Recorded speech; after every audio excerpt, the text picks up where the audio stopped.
Welcome to the Get Smart with Money podcast. I'm your host, Dayna Hernandez, financial planner and author of Get Smart with Money.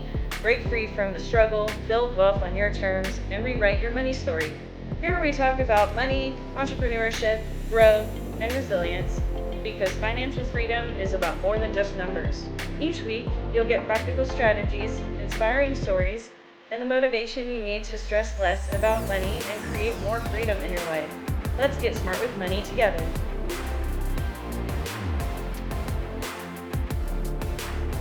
Hello, and welcome back to another episode of Get Smart with Money. Today we have Ron Harris. So Ron is the owner of Financial Literacy Group, and they work with families, homeowners, and pre-retirees who are stuck in a loop of paying down debt while barely building anything. Their hybrid financial arbitrage strategy changes that dynamic by combining debt optimization technology with a specially structured life insurance policy that functions as a tax-free retirement account. Same dollars, two outcomes. Debt shrinks while protected and index cash value grows. I like the sound of that. Yes. Nice. Okay, well, welcome to Get Smart with Money. Thank you for being here. Thank you so much. Glad to be here. Thank you. So I do have some questions for you. So for somebody hearing the term financial, like hybrid financial arbitrage for the first time, what exactly does that mean? That's a great question. It says, because like I was saying, I had written a book and I was naming the book Hybrid Financial Arbitrage, but then I realized, you know what? Probably not many people know what that means. Yeah. It's not something you're gonna pick up on the shelf and go, ooh. So hybrid financial arbitrage is the solution. And what you kind of said in the beginning when you described it is really what it is. It's a unique solution that begins wherever the client is. So we have our own technology. The technology shows you, right? It's a budgeting tool, right? And you can connect your bank or using Plaid, which is the same connection banks use, bank apps use. And so you can connect your bank. It has brings in your accounts, brings in your transactions. You can also enter your accounts in manually if you want to do that, and of course import your transactions as well. It's AI driven, it's mathematical, and it's algorithm based. Okay. So it looks at your situation. And what it does is it puts you in control of your money, right? So your cash flow. You can ask a question because it's AI, so the AI is in it. And so it's a budgeting tool. So you can create your own budget, so you can look at where your money is, you can look what your cash flow is going, how much money you're bringing in, how much money is going out. It's all part of the solution. But what makes it different is that it also has the strategies in it, the strategies to pay off your debt. Right. So 3 different strategies: the size of debt strategy, the interest-based strategy, and the life insurance strategy. Okay.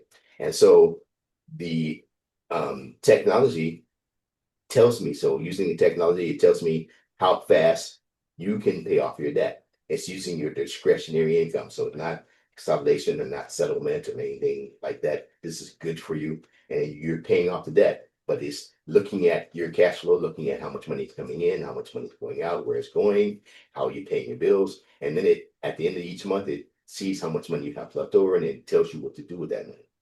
Now, like I said, it has 3 strategies. So the life insurance strategy, again, is unique because we're not using a normal life insurance.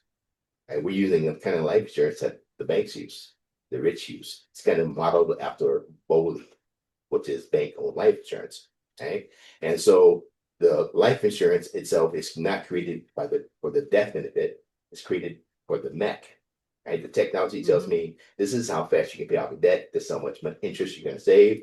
And so now I can create a life insurance based on what the technology is telling me. You now are going to pass that money through that the life insurance that's going to go to your debt, and you can borrow against that money. And because you're borrowing against your own money, you don't have to pay it back. And because it's a loan, there's no federal taxes. And it's still indexing, even though you're using the money to pay the debt. So you're talking about an IUL. It is an IUL, but an especially designed IUL.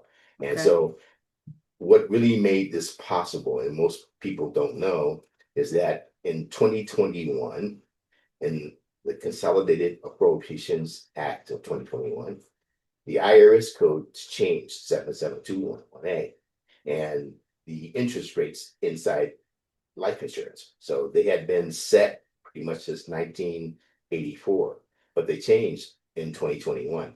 So now you can put more money in your life insurance policy than you've ever been able to before. A middle class person can do that. So now they can use life insurance and actually turn their debt, their liabilities into income.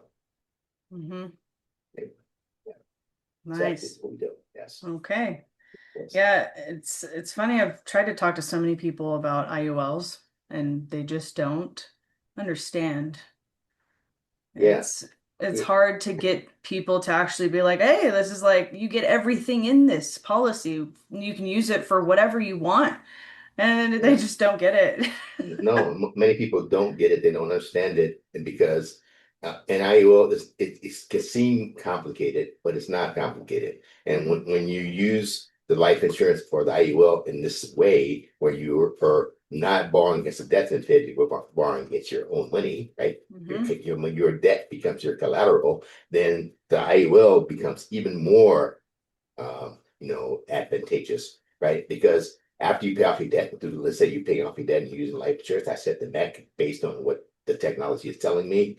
And now you're passing money through the IUL, you're borrowing it on the IUL, you're using that money now, you have access to now, you don't have to wait till somebody passes away to use that money, right? And so you're using the money and you can pay off your debt.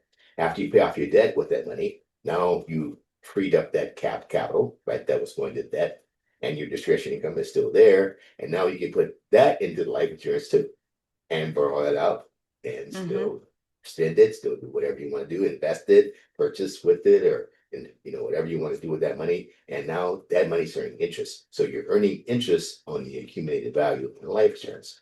So then when you get to Social Security, you can put your Social Security in the life insurance and borrow that out too, and still use it Hmm. and spend it, right? So then, even after that, right? So Hmm. your nest eggs, your 401k, your TSPs, your IRAs, your mutual funds. Now, when you're withdrawing money from those, you're in an annuity or whatever, you can take that money that you're withdrawing from those nest eggs, put that in life insurance, borrow that out too, and Yeah. still spend it. So you have access to the money, and now that money's earning interest. So let's say that your MEC modified endowment, which I'm creating a life insurance for, uh, is is $100,000. So if you put $100,000 in your life insurance every year for 10 years, now you put $1 million in there. That $1 million is earning interest in the life insurance, even though you're Hmm. using it and borrowing it and spending it or doing it. Hmm. Right? And that's what's different about what we do. But to start one of these IULs, if you're going to put $100,000, your death benefit has to be pretty large already for you to actually put that much in a year. So that's also part of what changed because now you can put more money. It's the premium is not as high as most people think, right? And so yes, your life insurance is larger, but the premium payment becomes almost no, you don't need it, and it doesn't really matter. We call it just a flow premium because Hmm. the $100,000 you put in, right, that you're using as the MEC becomes, becomes the capital that you're using. And so after even a while, the MEC or the money that you're earning in interest pays for the life insurance premium itself. And because of this being modeled after a BOLI type of policy, so you can create the policy and you can be the owner of the policy and you can put the policy in your wife, your kids, your grandkids, right? So you can reduce the interest or the principal even more because you're putting it in maybe a young person or a baby or whatever. And Hmm. now you're using that money. And so now when you pass away, if say you put the policy in your grandkids, you're the owner of the policy, so you're using it to pay off your debt and then using it for your retirement. When you pass away, you now can pass that policy onto your grandkid and they get to use all the money that you put through that policy Hmm. and they can continue to use that policy. Okay. So can you walk us through like your strategy for a middle-aged or like a middle class family, I guess? So when this is what I do is that the first when I first meet them, because like you said, people are they think IULs are very complicated. So when I first meet someone and we advertise on Meta, we do streaming television, we go to trade shows, I do podcasts like this, I do workshops and so on and so forth. And so what I do in the first meeting normally of the process is I educate people on what the banks are doing, how the banks are making money, how what does the spread mean, right? And I talk about amortization, and I talk about mortgages. So my prime client would be someone who has debt, loans, credit cards, maybe a mortgage, and they have money to pay for it. But in most cases, as we know, people don't know where the money's going, right? Hmm. It's leaking out, they're spending money here, they're spending money there. So they have enough money to pay for their bills, but it feels like, it feels like they don't have enough money to pay Hmm. it. So the technology looks at the situation, and what I find when we use the technology is people become different. They start looking at their debts. They start looking at their subscriptions. They start looking at where the money is leaking. They start to see those things, and they become different about their money. So they start saving more money, right? And so the technology actually makes them a better life insurance client, right? Because Hmm. now they're looking at their money. So I educate them and I show them how the banks are tricking them. And then what I do is I show them how the banks are using this kind of life insurance. And believe it or not, Bank of America has $24 billion of this kind of life insurance. Banks are not dumb, right? They know what Hmm. they're doing. And so banks have entire staffs on life insurance. Wells Fargo has this kind of has large sums of money. Uh, Chase has large sums of money. That all the banks, rather that they, even though they're telling people that life insurance is for protection and for legacy, they're using these life insurance policies for access to the money right away. They're Hmm. using it Yeah. right, using it during, the time they're paying the bills and using it for benefits and for obligations and so on and so forth. So I show them how the banks are using it. And then what I do is so I'm showing them the tricks that the banks are using with the amortization. And then I show them how they can use life insurance for themselves. So that is the first meeting. And after that first meeting, they're not I try not to tell them too much or go too far because they can get fired those days. It can seem very, very complicated. And Yeah. so what I do after that is I then schedule the next meeting with them. And then I show them, or I send them in a letter, and then in the letter, or an email that's about the meeting that we had. So it's a lot of information about the meeting. But then also there is videos, testimonials, tax guys, consultants, third party, public television, so they can do the due diligence about it. So I show them how they can make money in life insurance, then I send them the letter. And then what I do in that same letter that they're doing the due diligence, and they can do their own, of course, but I also include a worksheet. And in that worksheet, I'm asking them for their numbers, right? So I want to know what their terms are, what their payments are, what their interest rates are, how much money is coming in, what's their income, right? Where's the money going, what's coming in, what's going Hmm. out, and I get those numbers, and I can import that worksheet into my technology. And Okay. when I import that into technology, I then am able to do a demonstration for them or show them where their money's leaking out, where it's going, how much money they have, and how fast they will be debt free, and how much Hmm. interest they can save by using the technology. Okay. And then the technology gives me at the end of it, telling me this is what the bank's plan is for them, taking all the bank's interest and how long they be paying, and this is what they would save if they're using the technology. So I then can take those numbers from my technology and then put them into the life insurance and create an illustration using the life insurance based on those Hmm. numbers.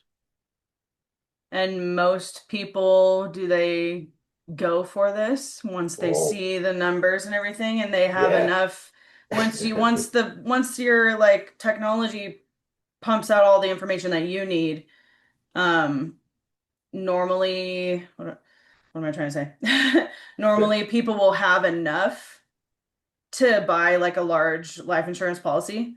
So how it works after that is that's a great question that you asked. So what do they see? And by the way, Sometimes I'm saving them a $500,000 in Okay. interest, right? So it looks very alluring. And they think that they're going to keep $500,000, not pay the bank, right? Or a couple $100,000 or a few $100,000 or whatever. Yes, they get very curious about that because they can see themselves having that money in. And then of course I'm asking you questions and take obligations with that. There's lots of things you can do with that money. And somebody think about it. If they're in their 50s and they buy a house, right? You know, interest rates are very high right now. They're going to be 85 years old if they pay 30 years for that home, right? When they pass away and when they finish paying for it. But if they use technology and they've done it 7 years, right? So now that 57-year-old person is what in his 60s, right? He's still got Mm-hmm. his whole life ahead of him. So the time that they're paying off the debt faster is very alluring to them. And then also the money they're saving. So then what happens is the technology, right? I show them, I spend week time with them. I show them how to use the technology. So I spend 4 weeks with them, an hour a week. So I'm demonstrating to them this is how you create the budget, this is how you categorize things, this is how you use it. And by the way, the technology you can use it for your business, you can use it for personal, you can use it, right? You can have multiple mortgages, you can have many debts, whatever. And so I'm showing them how to use technology. And in week 2 or 3, I look at them and I simply say, hey, so you can understand how the technology works, what it's doing, how it's giving you instructions to pay off your debt. So do you want to use your savings account and pay off your debt? Because you can. Please like, review, share, and subscribe to this podcast and follow us on Instagram at GetSmartWMoneyPodcast, as well as checking out our website at GetSmartWithMoneyPodcast.com.